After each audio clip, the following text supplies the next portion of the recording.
네, 성도 여러분 안녕하십니까? 오늘 이 저녁에는 기회를 놓치지 말라 하는 제목으로 함께 은혜를 짧게 나누도록 하겠습니다. 먼저 사도행전에 있는 말씀입니다. 바울이 의와 절제와 장차 오는 심판을 강론하니 벨릭스가 두려워하여 대답하되 시방은 가라 내가 틈이 있으면 너를 부르리라 하고 동시에 또 바울에게서 돈을 받을까 바라는 거로 더 자주 불러 같이 이야기하더라. 바울과 대면에서 구원에 가장 가까이 접근했지만 기회를 놓쳐버린 사람이 있습니다. 성경에 벨릭스라고 하는 총독이죠. 이 벨릭스는 AD 52년에 로마의 황제 글라우디오 황제에 의해서 유대의 행정장관 또는 총독으로 임명이 되어서 60년까지 유대의 총독으로서 유대의 지방을 다스렸습니다. 언제 한번 유대의 지방의 그 통치 체계를 좀 말씀을 드리면 좋은데 여러 개로 나누어진 조금 복잡한 구조를 가지고 있습니다. 그런데 이 벨릭스의 출신은 아주 특이했는데 그는 노예 출신이었습니다. 노예 출신으로 자유민의 신분을 얻어서 유대의 총독까지 오른 아주 입지전적인 인물입니다. 대단하죠. 바꾸어 얘기를 하면 지독하게 또 모질게 권력에 이렇게 붙어서 살았던 사람이 바로 벨릭스라고 생각을 하시면 됩니다. 그가 이런 출세의 가도를 달릴 수 있었던 것은 당시 글라우디오 황제와의 친분으로 막강한 정치적 영향력을 발휘하고 있던 그의 형 팔라스라는 사람의 지원 덕분이었다고 역사가는 기록을 합니다. 그래서 역사가 중에 유대의 역사가 중에 요세푸스라고 하는 사람이 있는데 이 역사가 요세푸스의 기록에 의하면 벨릭스는 자신의 비위에 거슬리는 사람을 제거하기 위해서 암살도 서슴지 않을 만큼 아주 잔혹한 인물이었습니다. 또한 총독의 지위를 이용해서 뇌물과 여자를 탐하였던 탐욕스러운 인물이 바로 그렇습니다. 그래서 우리가 조금 전에 읽었던 본문의 내용에 보면 많은 감동도 받고 또 하나님의 말씀에 은혜도 받고 또 두려움도 느꼈는데 바울을 계속 불러서 이야기를 하면서 또 한 곳에는 뭘 바라는 거예요? 바울에게서 뭔가 돈을 바라는 그런 마음이 있다는 것입니다. 그런데 벨릭스의 이 모습을 보면서 사람이 어떻게 그럴 수 있을까라고 생각하지만 많은 사람들이 그래요. 은혜도 구하지만 또 재물도 탐하는 그런 이중적 성격과 이중적 마음들이 우리의 내면을 지배한다는 사실입니다. 훗날 그의 뒤를 이어서 유대를 다스렸던 알비누스라고 하는 다음 총독의 기록에 의하면 벨릭스가 뇌물을 받고 뇌물을 너무 좋아해서 어떤 사람까지 풀어줬느냐, 반역에 가담한 사람들까지도 돈만 받으면 풀어주는 사람이었다라고 그 알비누스 총독이라는 사람이 그 전임 총독에 대한 평가를 기록을 해놨습니다. 자, 그렇다면 결론을 한다면 이 벨릭스라는 총독이 뭐를 그렇게 좋아할까요? 돈을 엄청나게 좋아하고 또 이 뇌물에 굉장히 약한 사람이었다 했습니다. 하지만 아무리 돈과 권력 그리고 치명적인 죄를 짓는 사람이라고 할지라도 하나님은 그를 위하여 분명한 기회를 허락하신다는 거예요. 그가 어떤 삶을 살아왔건 그가 지금 어떤 모습이건 그 어떤 선택을 하였건 그것이 중요한 게 아니라 그에게 하나님은 분명한 기회를 허락하신다는 것입니다. 그것이 하나님의 사랑이고 그분의 뜻이며 인류의 죄인들을 대하시는 하나님의 섭리라는 겁니다. 그래서 영감의 기회에 이렇게 기록이 되어 있습니다. 하나님은 오래 참으시고 은혜로우심으로 이러한 악을 행한 사람들에게도 다른 기회를 주신다. 어떤 선택의 여지 없이 그냥 멸망의 길로 걸어가도록 놔두는 게 아니라 그런 사람들에게도 뭔가 선택할 수 있도록 하나님을 선택하여 뭔가 기회를 얻을 수 있도록 그가 회개할 수 있는 그런 시간과 동기를 부여해 주신다는 것입니다. 그런데 그에게 주어졌던 기회는 바울이라고 하는 위대한 전도자였습니다. 벨릭스는 바울로부터 무엇에 대한 내용을 들었냐면 의와 절제와 장차 오는 심판을 들었다고 했습니다. 이 말은 뭐냐면 바울이 벨릭스에게 정말 가르칠 수 있는 모든 교훈들을 그에게 다 가르쳐 주었고 또 심판에 대하여 얘기를 했다는 것입니다. 벨릭스는 그런 기회를 가졌고 또한 마음을 두드리는 성령의 음성을 들을 수 있었습니다. 왜냐하면 그의 마음에 두려움이 있었다는 것은 뭐죠? 성령의 음성이 그의 마음을 녹화하고 있었고 또 성령께서 그의 마음에 함께 하시고 있으며 하나님의 임재를 느끼는 가운데에서 있었다는 것입니다.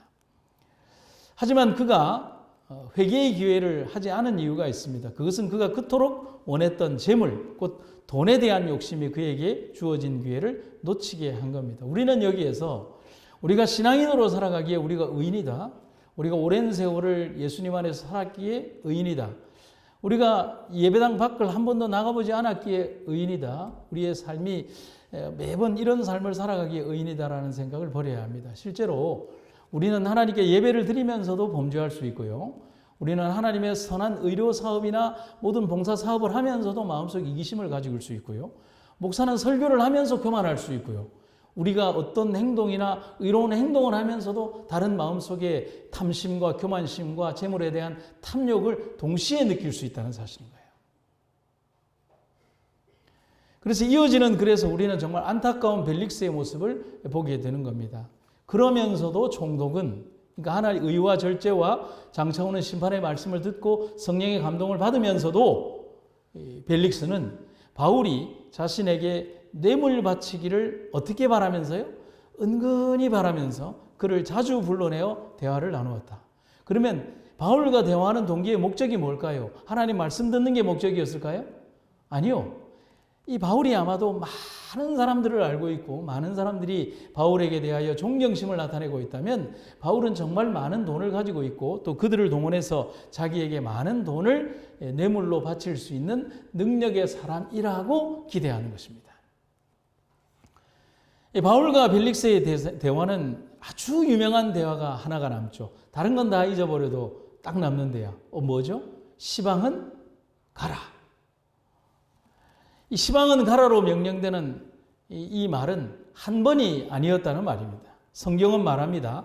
자주 불러내어 그런 대화 곧 성경의 강론을 들었다고 했습니다. 하지만 이미 강팍의 저주를 받은 그는 바울을 불러낸 목적이 달랐습니다. 우리가 하나님의 성령의 감동을 받고 거기에 반응하며 내 자신이 주님의 십자가 아래에 깨어지지 않으면 그 다음번에 만날 때는 나를 감동시키는 성령의 은혜가 강한 것이 아니라 나를 유혹하는 사단의 음성이 더 강해진다는 사실인 거예요. 그래서 우리는 뭘 보면 되느냐면 모래주머니의 그 시계처럼 모래시계의 모습처럼 한쪽이 많아지면 한쪽이 적어지듯이 충만한 은혜가 그에게 임했을 때 그에게 가장 큰 은혜가 있었고 그는 가장 올바른 선택을 할 수 있었지만 그것이 반복되면서 사단은 그의 마음에 파고 들어갈 수 있는 그 틈을 통하여 그에게 계속적인 탐심을 불어넣어 줬다는 사실입니다. 뇌물 바치기를 은근히 바라면서 곧 돈을 위한 목적으로 자신에게 주어진 여러 번의 기회를 그렇게 잃어버렸다는 것입니다. 재림교회 역사에서 가장 아픈 역사가 우리 재림교회 초기에 있었습니다. 위생병원이 불타고요. 출판사가 불타는 역사가 있었습니다. 왜 그런 일들이 있었을까요? 그것도 화인 여사 당시에. 그래서 뭐냐면 출판사가 하나님의 거룩한 출판 사업을 행하지 아니하고요. 세속적인 어떤 소설류들과 어떤 돈이 될 만한 그런 것들을 쫓아서 무차별적으로 그러한 출판물들을 인쇄하기 시작했을 때 하나님은 하나님의 선지자를 통하여 만들어 놓은 출판사를 할지라도 하나님께서 불을 질러버렸습니다. 위생병원도 마찬가지였어요. 하나님의 거룩한 은혜 가운데 그 병원이 올바른 방식으로 유지되지 않았을 때 하나님께서는 그것을 각성케 하기 위하여 하나님께서 불을 허락하셨다는 사실입니다. 우리는 여기에서 무엇을 생각해야 되느냐면 오늘 우리가 우리에게 주어진 기회를 어떻게 선용하고 어떻게 그 기회를 이루어 가야 되는지에 대한 분명한 우리의 기로를 생각해야 하는 것입니다. 얼마나 어리석고 안타까운 모습인지 모릅니다. 벨릭스의 선택에서 우리의 선택이 되지 않기를 간절히 바라는 겁니다. 벨릭스는 바울이 상당한 재력가들이 있을 것이라고 생각하고 기대했고 그들이 바울을 위하여 막대한 보석금을 자신에게 주기를 기대하는 마음으로 그렇게 한 겁니다. 그런데 바꾸어 생각을 하면 여러분 바울이 부자일까요? 벨릭스가 부자일까요? 벨릭스는 엄청난 부자입니다. 제가 예전에 전도회를 가서 이제 사람들에게 그런 얘기를 했습니다. 여러분들 집에 돈이 좀 있으시죠? 라고 했습니다. 그러면 뭐 연세 많으신 분들이 뭐 쌈짓 돈도 있고 은행에 넣은 돈도 있고 막 이런 돈들이 있지 않습니까? 돈이 있다고 그럽니다. 그런데 제가 그런 얘기를 했어요. 여러분들이 살아생전에 쓰지 못하고 가는 돈은 여러분 돈 아닙니다. 라고 했습니다. 여러분 맞나요? 들리나요? 맞잖아요. 내가 평생에 일군 그 재산을 내가 의미 있게 뭔가 나 자신을 위하여나 뭔가에 쓰지 못하고 가는 돈은 제 돈이 아니에요. 그냥 통장에 찍혀 있을 뿐이지 내 돈은 아니라는 사실이죠.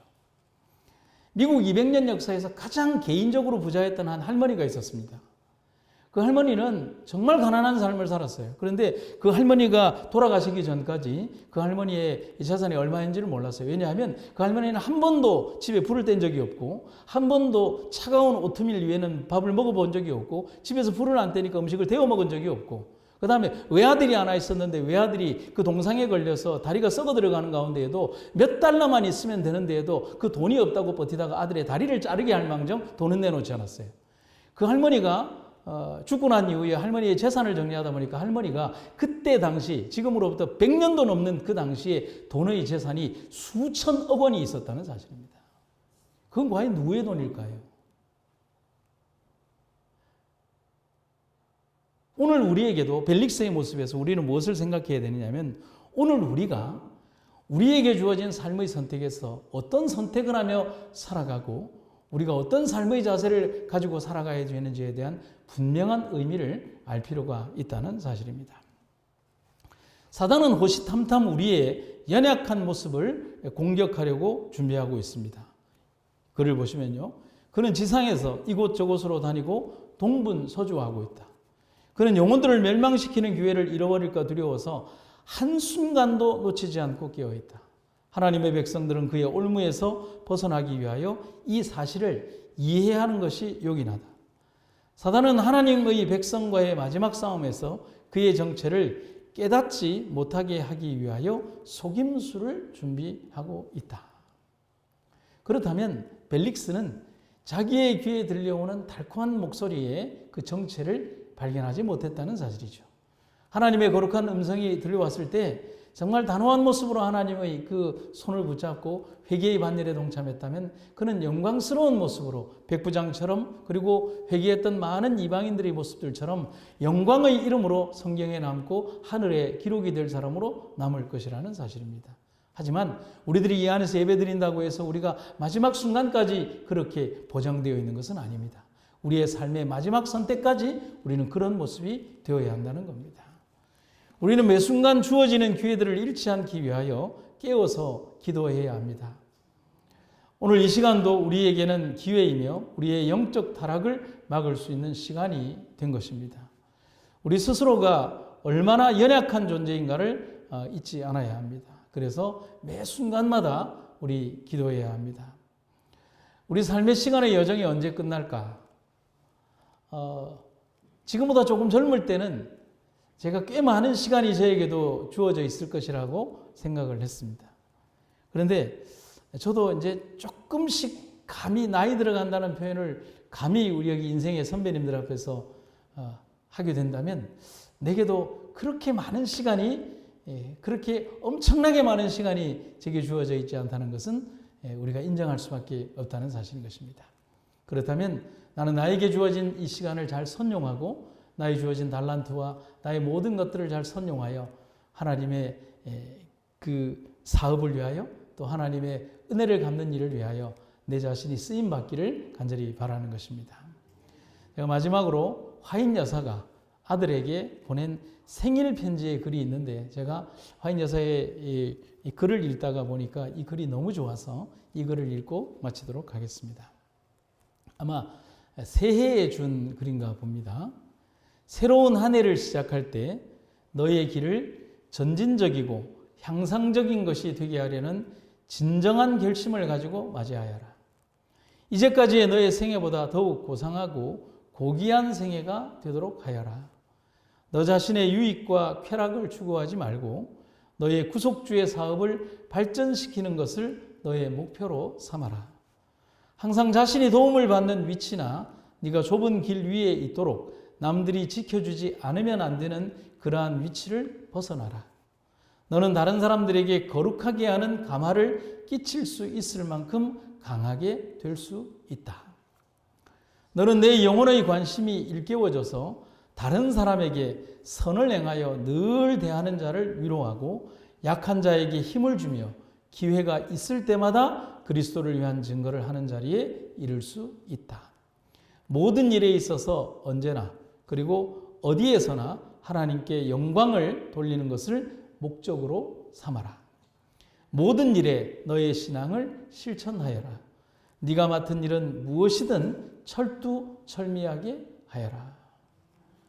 오늘 우리의 삶에서 우리에게 주어진 많은 선택의 기회들, 그 여러분들 인생의 선택에서 하나님을 선택하고 많은 오랜 세월들을 우리는 지금까지 왔습니다. 그 기회의 선택이 마지막까지 이어지도록 우리의 땀과 눈물이 하늘까지 이어져서 열매 맺도록 우리 끝까지 노력하고 충성하여 열매 맺는 주의 종들 되시기를 주님의 이름으로 축원합니다. 우리 삶의 가장 소중하고 아름다운 선택이 되신 하나님, 오늘 우리의 삶을 인도하신 주님의 은혜와 사랑을 인하여 감사드립니다. 우리의 생애가 언제나 하나님을 향한 이 마음에서 벗어나지 않도록 도와주시고 주의 거룩한 은혜 가운데 거하도록 도와주시옵소서. 이 귀하고 복된 안식일을 하나님의 은혜 가운데 지날 수 있도록 인도하신 하나님 은혜를 감사드리며 예수님 이름으로 기도드립니다.